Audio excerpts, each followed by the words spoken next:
கட்டுற கம்பில இருந்து அடிக்கிற ஆணி வரைக்கும் எல்லாம் குவாலிட்டியா இருக்கணும்ல. பிரகாஷ் போன்றவர்களுக்காகவே ஜிபிஆரின் டிஎம்டி கம்பிகள்.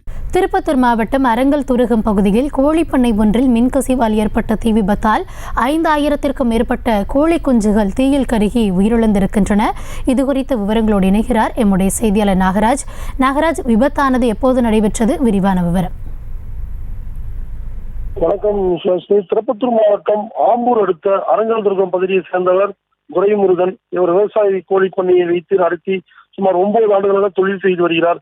இந்த நிலையில் இன்று காலை சுமார் 8 மணி அளவில் கோழி பண்ணையில் மின்கசிவு ஏற்பட்டதால் திடீரென்று உயர்மட்ட மின் அழுத்த தீ விபத்து ஏற்பட்டது. தீயானது மளமளவென்று பண்ணை முழுவதும் எரிய தொடங்கியது. அங்கிருந்து உடனடியாக தீயணைப்புத் துறையினருக்கு தகவல் தெரிவித்தனர். இருந்தாலும் தீயணைப்புத் துறை வருவதற்கு சற்று தாமதமாக இருந்த நிலையில் அருகில் இருந்தவர்களே தண்ணீரில் குடங்கள் எடுத்து தீ அணைக்க தொடங்கினர். இருந்தாலும் மளமளவென்று தீயை பிடித்து தீ எரிக்க தொடங்கியது. அப்பொழுது சுமார் கோழிப்பள்ளியில் இருந்த சுமார் 5000த்துக்கும் மேற்பட்ட கோழி குஞ்சுகள் எரிந்து சாம்பலானது. உடனடியாக தகவல் ஆம்பூர் தீயணைப்பு சம்பவ இடத்துக்கு விரைந்து சென்று சுமார் 2 மணி நேரத்துக்கு மேலாக போராடி தீயை கட்டுக்குள் கொண்டு வந்தனர். இதை குறித்து உமராபாத் காவல்துறையினர் விசாரணை செய்து வருகின்றனர். மேலும் அப்பகுதியில் கோழிப்பண்ணை விவசாயம் ஆகப்பட்டது, மின் கசிவாகப்பட்டது, மின் இணைப்பாகப்பட்டது.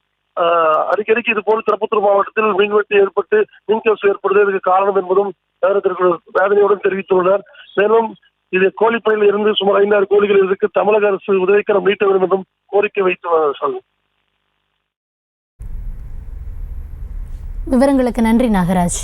செங்கல்ல இருந்து சுண்ணாம்பு வரைக்கும் கஸ்டமருக்கு நாம தானே கேரண்டி. கான்ட்ராக்டர் குமார் மாதிரி ஆளுங்களுக்கு தான் ஜிபிஆரின் டிஎம்டி கம்பிகள். செய்திகளை உடனுக்குடனும் துல்லியமாகவும் தெரிந்து கொள்ள சப்ஸ்கிரைப் பண்ணுங்க.